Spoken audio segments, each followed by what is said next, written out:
Takutana na yo avanga kimia balelela yo mokonzi lelo bakoma litatoli basala yo confiance lelo bazange eloko te yawe na bomoi efandelwa kondima na ngai namona te o moto akutana na yo azanga kimia balelela yo mokonzi lelo bakoma litatoli asala yo confiance lelo bazange eloko te yawe na bomoi efandelwa kondima na ngai azali awa azali awa akausi pinzoli ya bapasi na ngai apesi ya moto mokili epesaka te azali awa azali awa akausi pinzoli ya bapasi na ngai apesi ya moto mokili epesaka te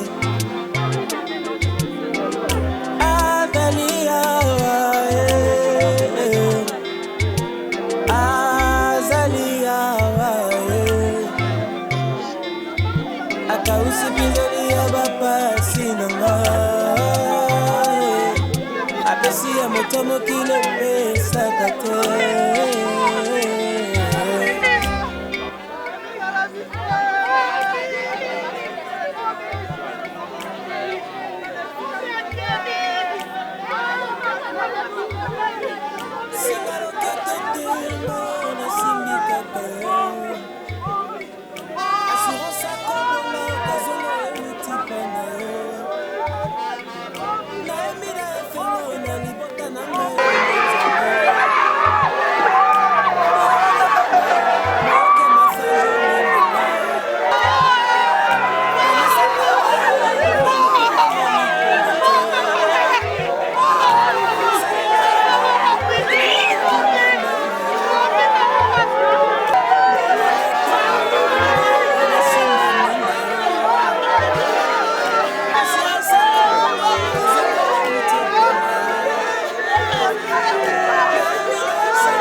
mingi balali na bamorgue ebele na kati ya bopito mokonzi yo nde mobateli na ngai nazali kobituna nini ngai napesa yo mingi balali na bamorgue ebele na kati ya bopito mokonzi yo nde mobateli na ngai mpona bolingo na ngai te mpona boyengebeni na yo yawe yotonga na bolingo botonga na mawa mpona bolingo na ngai te mpona boyengebeni na yo yawe yotonga na bolingo botonga na mawa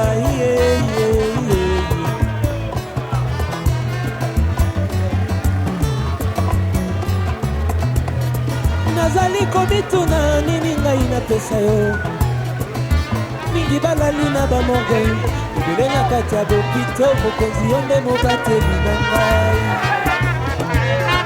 nazali kobituna nini ngai napesa yo mingi balali na bamorgue ebele na kati ya bopito mokonzi yo nde mobateli na ngai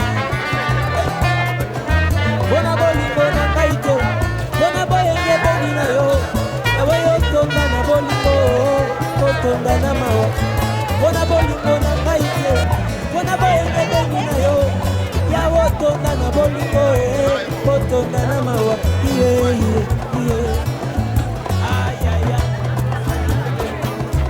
Danse pour Jésus là où tu es, danse pour le roi de rois, adorons Jésus.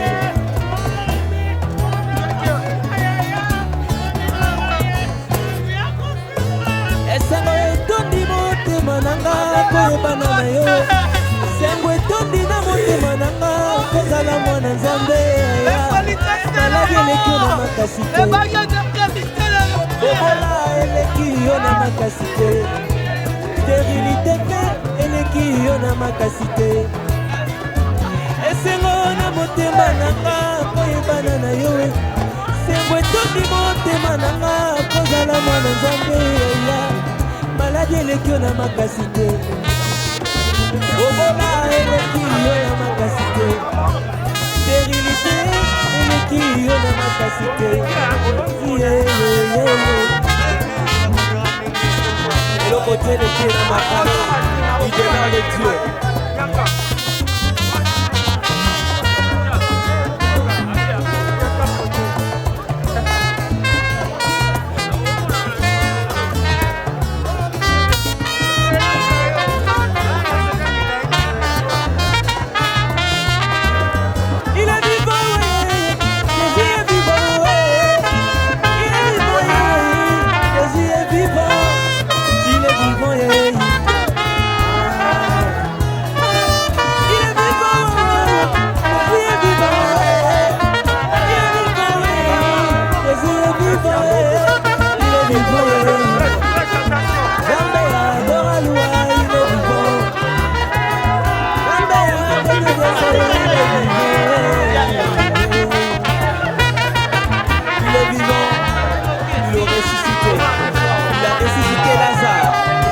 capable de tout. Acclame pour le roi là où tu es.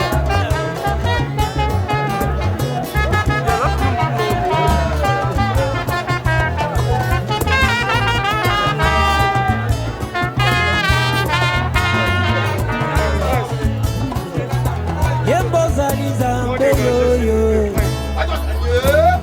O zali zambe ye ye ye ye. Yeso bo mwani te ye ye ye ye. Tobeli yo ye ye. Tobeti milolo, tobeti milolo, milolo milolo eh. Betela ye milolo. Yeso zali zambe ye ye ye. Yeso bo mwani te ye ye ye ye. Ona zamba mote ya papa. Betale ni yo ye ya ye. Doye meli yo zembo ye. Là où tu es. Vina, vina, vina, vina, vina, vina, vina. Bougez, bougez, bougez, bougez. Pour la gloire de Dieu. Lève-toi, lève-toi, lève-toi, lève-toi, lève-toi. Acclamons pour le roi.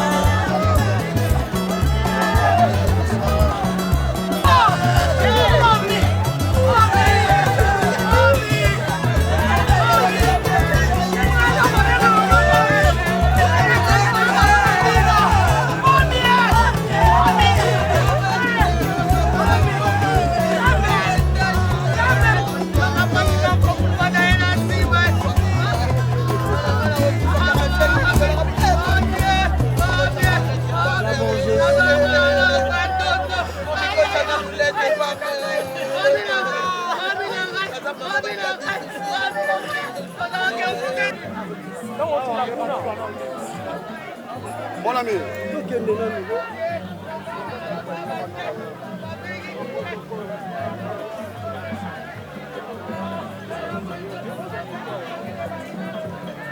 Merci Didier.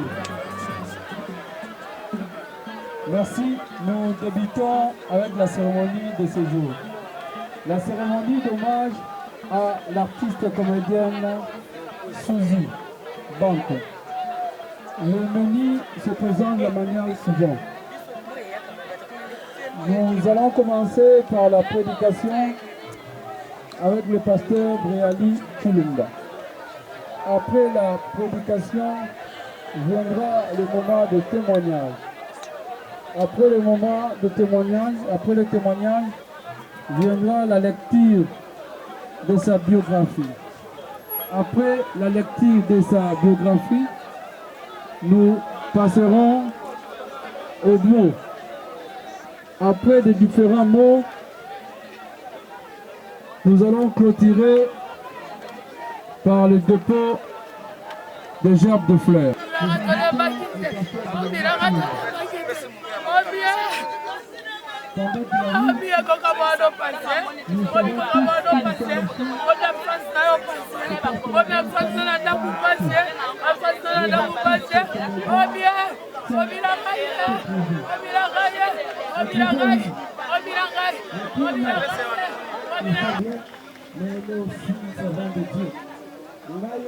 Yo kanga sergent on prendre ça.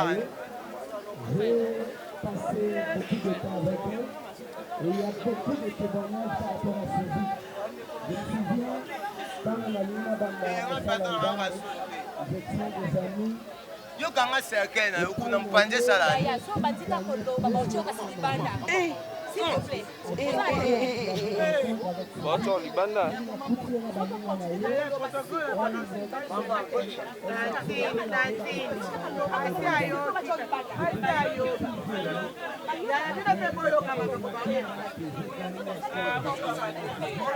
De la terre. Est-ce que comme Belaye, tu n'es pas éternel sur la terre? Bien-aimé, difficulté à mon nene na biso batu. Chacun vit comme s'il vivrait éternellement. Or la Bible nous pousse à comprendre que personne n'est éternel.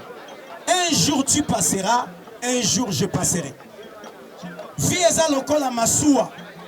Mbotama ya mutu nyonso eza tike zokotso na masuwa. Me mutu na mutu aza na arena ye, bipai wapi akokita. Me bipai okokende zozala déterminé na lolengo kobi comporté dans le train. Et le train dont il est question, c'est ce monde. Mutu nyonso ndenge zo tambola na na moy, ozo définir bipai oko passer éternité na yo. Pour notre sœur Suzy, elle a eu la grâce de Dieu.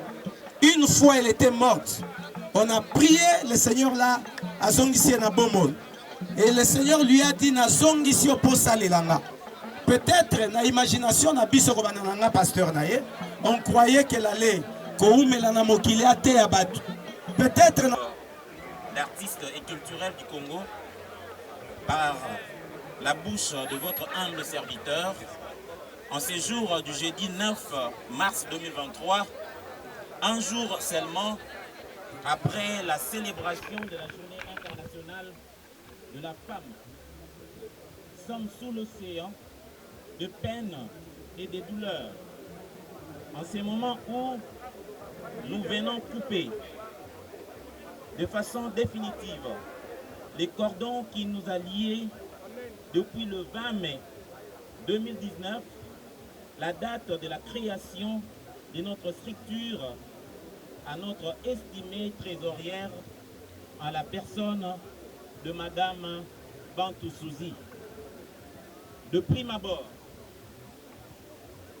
nous vous avouons que votre présence parmi nous est un motif de grand réconfort et d'une inestimable consolation.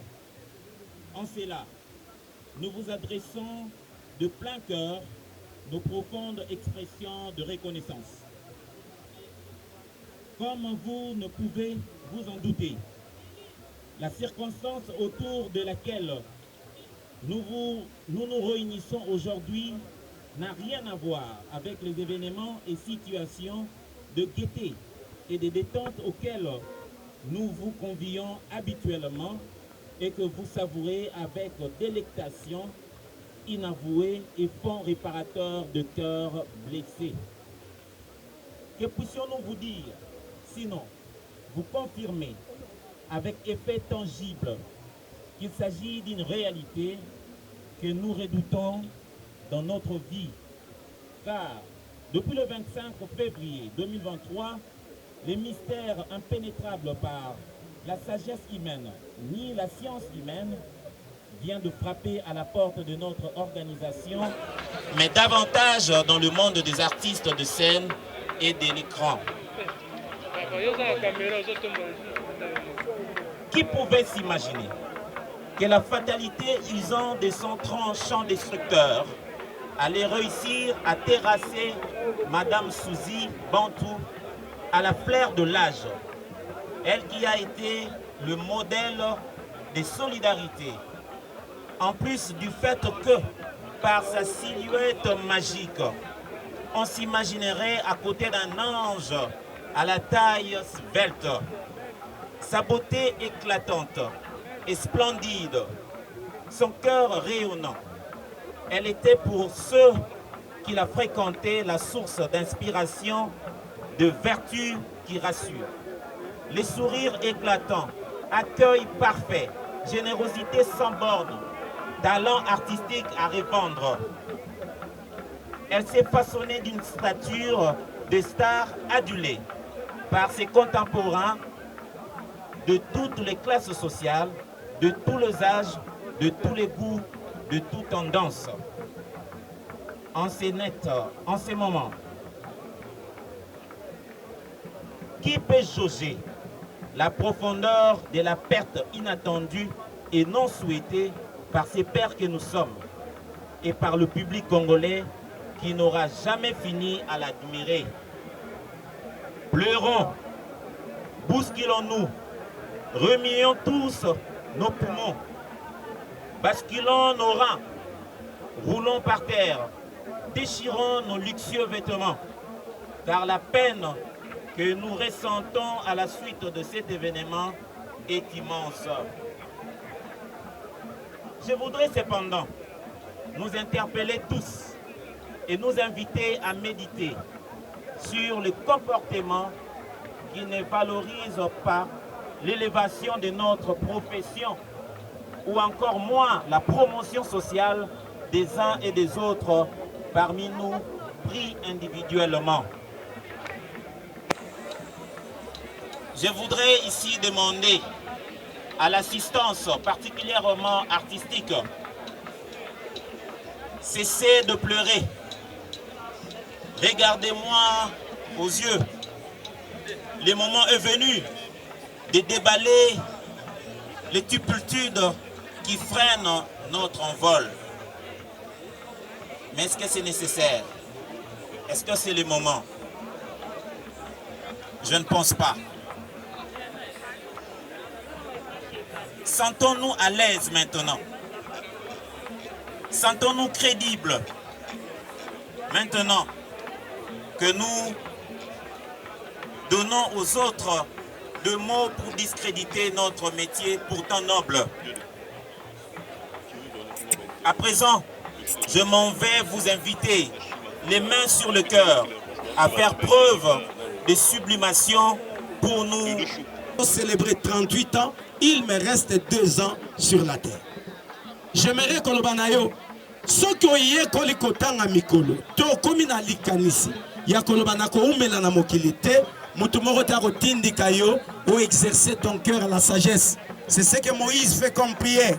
Enseigne-nous à bien compter nos jours pour qu'on exerce nos cœurs à la sagesse. Or, Bible dit, le commencement, la crainte de Dieu, c'est le commencement de la sagesse. En d'autres termes, muto ayebi kotanga mikolo na ye, akoyeba na kobanga nzambe. Akotambola lokola mutu nyonso te, mais akotambola sachant que azali mole kinzela, lobi akoyeba kotika mokili oyo. Bien-aimé dans le Seigneur, yo kinga, meilleure façon de craindre Dieu, c'est de donner sa vie à Jésus. Parce que Jésus d'abord, il te justifie. Na mabenyon so sala et abandi ko rassurer yo une vie. Oui, comme mayo na éternité yabala. Est-ce qu'on peut s'en amener à bien? On remarque que Batou Bazarana likanisi en coup.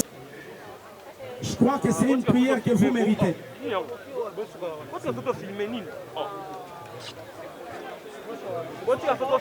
Je crois que vous méritez la présidente Nyonso.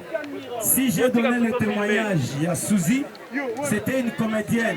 Le Colabino, Bolaki Sienzela. Mais par elle, on a eu à gagner beaucoup de gens. Je vais prier pour tous les comédiens, tous les artistes et comédiens. Est-ce que vous pouvez côté les bas si tu es comédien? On va prier. Seigneur Dieu de toute grâce, tu m'as appelé, tu m'as établi pour que dans Salam Moussala Oyo. Ils croient en ta grâce, une grâce de longue vie. Nous refusons de perdre les comédiens à fleur d'âge. Ils ont droit de vieillir.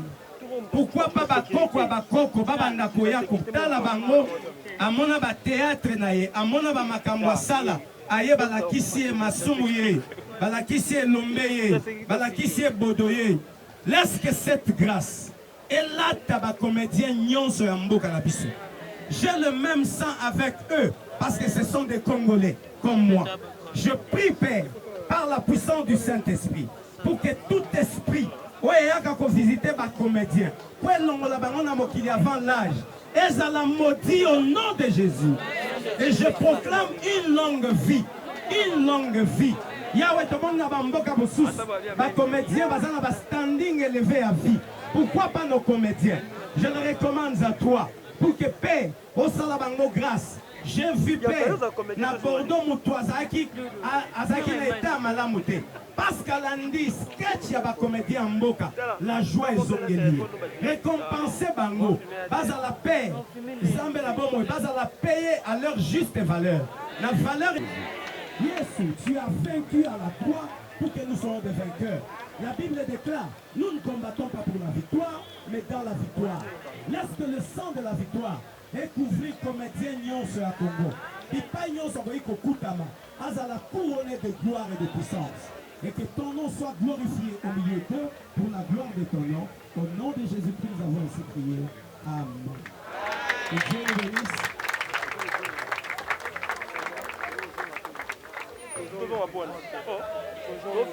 Merci, je remets la parole au directeur.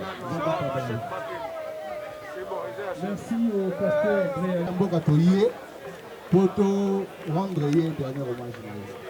Suzy Bantu Azali, Tata Mwasi Nabiso, Azali Nyonso pour Nabiso. Nous sommes des jumeaux. Mon jumeau s'appelle Vox. Il est à Komaki Lobby. À Outaki, directement Angola. À Komaki Lobby. Les apassi, beaucoup de Tata Mwasi à Boye. Tata Mwasi Bobo à Marc. Asiligaté. Mais ce qu'on a orienté, on peut se battre directif, nous sommes de tout droit. Attends la agité. Non, dans mon attente, dans la place sensibilité. Il y a des gens qui ont vu Bango il y a longtemps. Tout le monde dit Bango, les lots sous et ça nous fait plaisir. Ceux qui n'ont cité Bakombo, peut-être, ils ont un peu large. En commençant par Maman et Bagata. Il y a Zali Lim, il y a camarade, il y a tante Nabiso depuis. Maman Fatou, na ozwa mutabo esu wapi. Na ozwa mutabo wapi parce que atoza libanda mboka obenga. Oza na kin obenga. Atoza place ni obenga. Souvent ça fait trop mal. Dans mon alelo, tu te rends la dernière hommage. Azali Béré pour Nabiso. Nabi na kati na biso na moko awa a contribuer qui peut belé. Attends conseil na ye, attends prière na ye. Après qu'on prier ma casse. Si tu as un problème, ou pas souci, en tout cas, tu vas trouver la solution. Et là, on va pas aller l'autre. Soit non, qui non, non. Et ça, là, l'autre. Bon, moi, soit qui non, non, et ça, l'autre. Na remercier Batunio Sobayawa pour la couronne de temps, c'est la dernière hommage. En tout cas, merci la famille à l'artiste Nyonso. Merci la famille Nabiso, amis et connaissances au plus bazar. En tout cas, merci beaucoup, nous sommes ensemble. Merci. Bonjour à tous. Nazara na message ya ko témoigner té pour la moto soba Kofi parce que yalinga bongo minute. Nazara choisi ya témoigner les locaux na Suzy Bantu. C'est vrai et belé bazaka tabiso baebi Suzy kolekanga. Mais je crois na temps où mukenga na ba Suzy, j'ai quand même intérêt à kolbata démo pour la temps où je te l'exige na scène moi oyo. Suzy Bantu pour la première fois dans la Nzondi, il y a CD. C'est la fille où on a joué dans la scène Moko pour la première fois. À cette époque-là,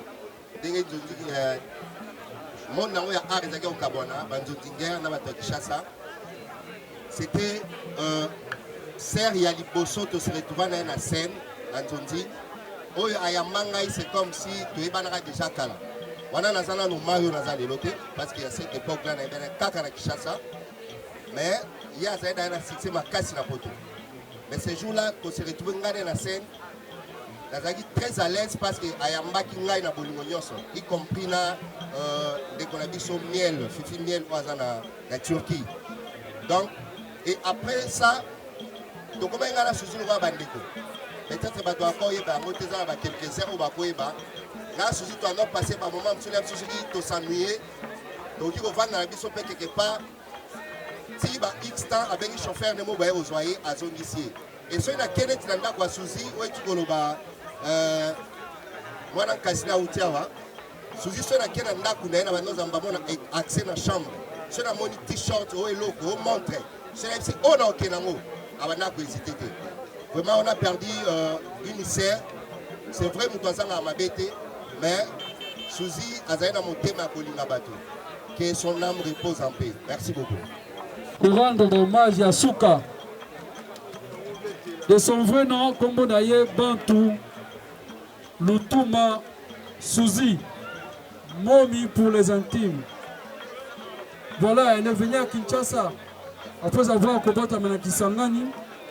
Elle est née d'une famille de 9 enfants, dont 4 garçons et 5 filles. Son père s'appelait M. Bantu Etienne qui nous a quittés. Et sa mère est bien vivante. Maman Selemani Emma. Elle a fini ses études primaires et elle a décidé de décrocher son diplôme d'État à l'Institut du 14 octobre.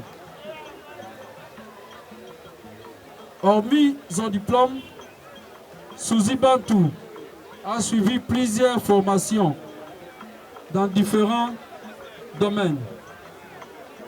Elle était une femme intelligente, là c'est sans commentaire, gentille. Originaire de la province du Congo central, territoire de Songololo, district de Cataracte, secteur de Wombo, village Tombo, de la tribu de Manyanga. C'était une Munyanga.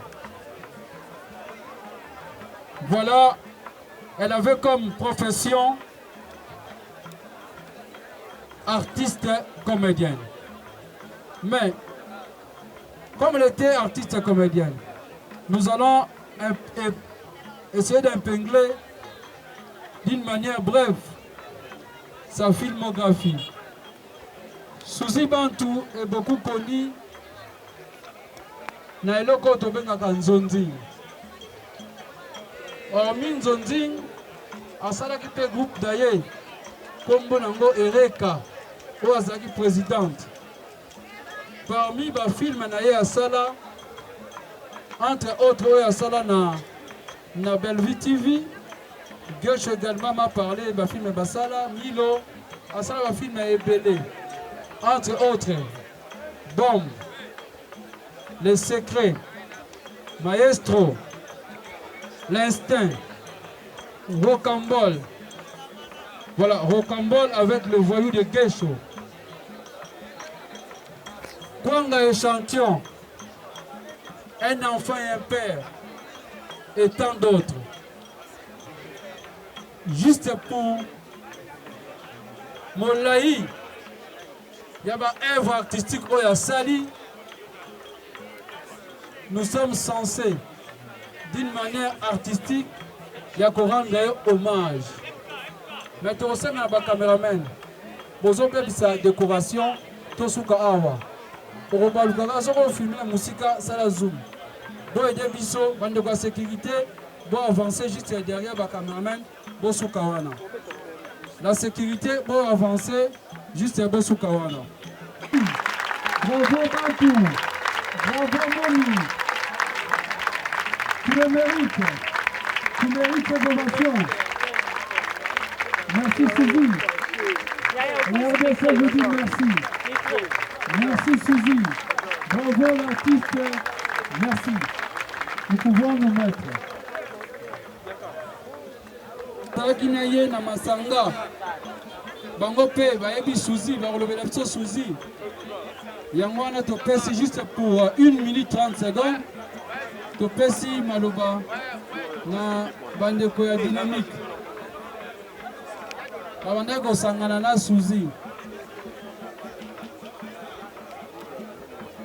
Voilà, c'est d'Acoste.